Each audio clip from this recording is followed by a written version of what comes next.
நரி பூனையிடம் தற்பெருமை பேசிக்கொண்டது.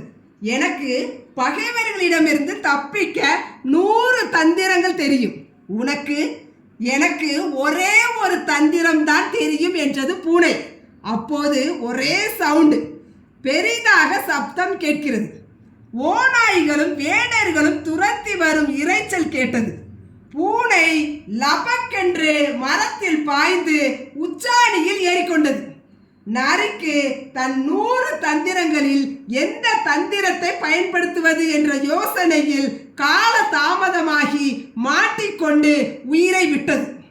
நாம் பல நேரங்களில் இப்படித்தான் பணம் சம்பாதிப்பதற்கு 1000 வழிகள் தெரிந்தாலும் அதில் ஒன்றிலும் முழு மனதுடன் இறங்காமல் பலவற்றிலும் கால் வைத்து தோல்விகளை ஏற்படுத்திக் கொள்வோம். ஆனால் எதுவும் தெரியாதவன் தனக்கு தெரிந்த டீ கடையினையோ இட்லி கடையினையோ அல்லது அது போன்ற சின்ன சின்ன தொழில்களையோ திறம்பட செய்து மிகப்பெரிய தொழிலதிபர்களாக மாறிவிடுவர். ஒன்றில் இறங்கினால் முழு மனதுடன் இறங்க வேண்டும். கஷ்ட நஷ்டங்கள் எது வந்தாலும் அதிலிருந்து பின்வாங்காமல் அதனை முழுதாக முடிக்க வேண்டும்.